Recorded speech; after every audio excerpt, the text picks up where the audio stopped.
I've been married to my wife, Cassandra, for 5 years. And for 4 of those years, I've had this uncomfortable feeling about her parents. At first, I thought I was being paranoid. They were always polite to my face, hosting dinners, inviting us on family vacations, and showering us with expensive gifts. But something always felt off, like when they'd accidentally schedule important family events when I had work commitments I couldn't miss, or how they'd constantly remind Cassandra of her ex-boyfriend, Jeremy, who had such a bright future in finance and comes from such a good family. The first undeniable red flag happened during our 3rd anniversary. We were planning a weekend getaway when suddenly, her mother was hospitalized with chest pains. We canceled our trip to rush to her side. The doctors found nothing wrong, and miraculously, she felt better the moment we announced we weren't going on our trip. 2 months ago, things escalated. Cassandra got a job opportunity in another state, a dream position she'd been working toward for years. It meant relocating, but we were both excited for this new chapter. The night we told her parents over dinner, her father offered her a position at his company with double the salary if she stayed. When she hesitated, her mother started crying about how she'd never see her grandchildren if we moved away. We don't even have kids yet. The job discussion turned into a huge argument, with her parents bringing up every perceived flaw in our marriage.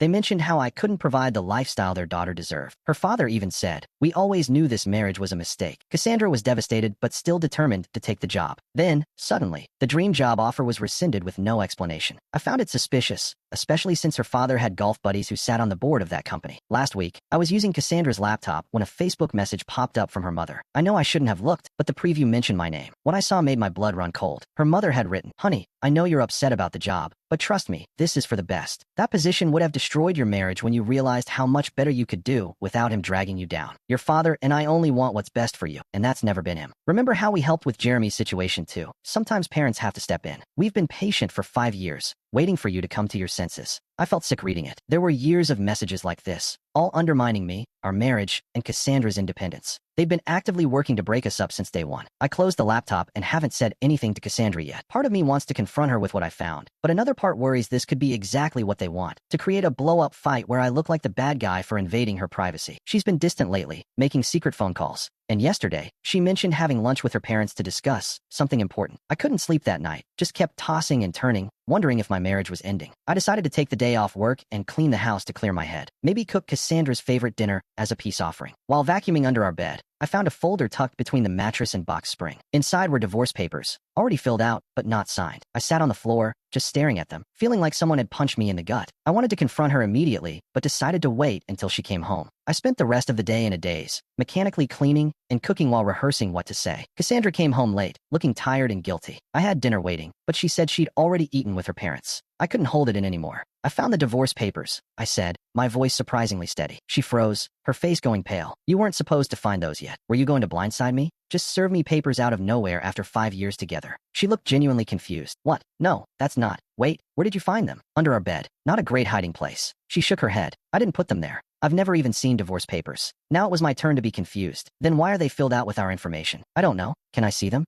I showed her the folder and watched her face as she looked through the documents. Her confusion turned to anger, then to a kind of horrified realization. "These aren't in my handwriting," she said softly. "This is my mother's handwriting." I took the papers back and looked closer. She was right. The feminine, looping script was nothing like Cassandra's neat print. "Why would your mother fill out divorce papers for us?" She sat down heavily at our kitchen table. "Because I told them yesterday, I'm not leaving you. I told them I'm done letting them control my life. And if they can't respect my marriage, then I'm cutting them off." I sat across from her, processing this. "So the lunch today was them making one last attempt to convince me you're ruining my life." They brought up Jeremy again. Said he's single now and interested in reconnecting. They even had a check ready as a new start fund if I left. She reached for my hand. I told them to go to hell. Relief flooded through me. Then confusion. "But you've been so distant lately." The secret phone calls. She looked ashamed. "I was talking to a therapist and to Jeremy." My heart sank. "Not like that," she said quickly. "I called him to find out what happened between us back then. He admitted my parents paid him to break up with me in college because they thought he was distracting me from my studies. They've been controlling my relationships my whole life." I thought about the Facebook messages. Your mother mentioned helping with Jeremy's situation in a message I saw. Cassandra's eyes widened. "What message?" I admitted to seeing the Facebook notification. Instead of being angry, she asked me to show her. We went to her laptop and found the message thread with her mother. She read through years of manipulation and lies, her hands shaking with anger. They've been doing this behind my back our entire marriage, she whispered. Every time we had a problem, every job opportunity that mysteriously fell through, every argument that seemed to come out of nowhere. She scrolled further back and gasped. Look at this one, from right before our wedding. The message read, "We've spoken with Pastor Jim. He's ready to raise objections during the ceremony, as we discussed. Your father will pretend to have a medical emergency as backup. One way or another, we're stopping this wedding. You'll thank us later, sweetheart." I remembered our wedding day, how the power mysteriously went out at the church, delaying everything, and how her father had taken an ambulance to the hospital with heart problems that later turned out to be indigestion. The pastor who was supposed to marry us had a family emergency and was replaced at the last minute. They tried to stop our wedding, I said in disbelief, and they've been trying to end our marriage ever since, Cassandra said, closing the laptop. I'm done with them. Completely done. That night, we stayed up talking, piecing together 5 years of sabotage.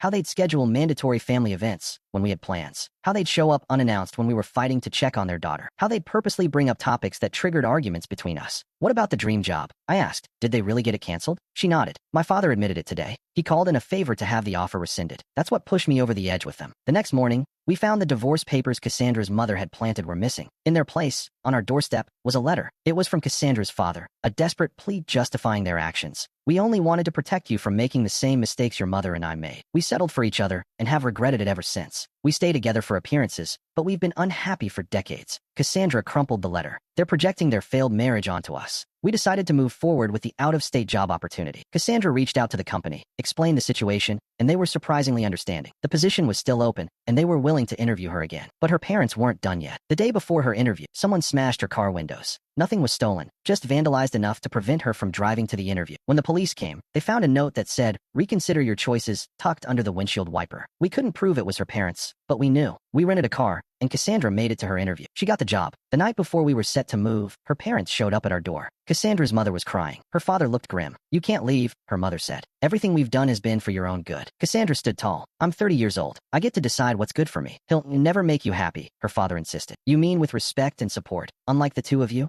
Her mother's tears dried instantly, her face hardening. "We've invested too much in you to watch you throw your life away on him." "Invested?" Cassandra laughed. "Is that what you call sabotaging every major decision I've made since I was 18? We paid for your education," her father said coldly. "Your first car. The down payment on this house." I stepped forward, "Which we've been paying the mortgage on for 5 years. "We can take it all away," her mother hissed. "Everything we've given you." Cassandra didn't flinch. "Take it. I'd rather have nothing with him than everything with strings attached." Her father pulled out his phone. "One call, and that job offer disappears, just like the last one." That's when I revealed I'd been recording the entire conversation. "Make that call," I said. "And this recording goes to the police, the media, and the company's board of directors. I'm sure they'd love to hear about your interference with their hiring practices." They left in a rage, threatening lawsuits and worse. We didn't care. The next morning, we loaded our belongings into a moving truck and drove away from the town they tried to trap us in. It's been 6 months in our new city. Cassandra loves her job, and I found better opportunities here too. We're happier than we've ever been, free from the constant manipulation. Her parents still try to contact her occasionally. Emotional voicemails, extravagant gifts sent to our new address. Even a few flying monkeys, in the form of relatives calling to tell her she's breaking her mother's heart. She doesn't respond to any of it. Yesterday, Cassandra came home with news that made everything worth it. "I'm pregnant," she said, glowing with happiness. "And my parents will never meet our child." Some people might think that's harsh, cutting off grandparents from their grandchild. But after discovering the lengths they went to, trying to destroy our marriage, planting divorce papers, canceling job opportunities, turning family against each other, we know we're making the right choice. They had their chance to be good parents to Cassandra. They failed. We won't give them the opportunity to do the same to our child. Sometimes, I think about what might have happened if I hadn't found that Facebook message, if I hadn't discovered the divorce papers. We might have been manipulated right into separation, never knowing the real culprits behind our problems. But now we know, and knowledge is power. The power to recognize manipulation, to set boundaries, and to protect the family we're building from those who would try to tear it apart. If you're reading this and something feels off about your in-laws, trust your gut. Look for patterns, not isolated incidents. And remember, marriage is between two people, not two people and their parents. I realized my in-laws were deliberately sabotaging my marriage 5 years too late. But it's never too late to take back control. We did, and we've never been happier.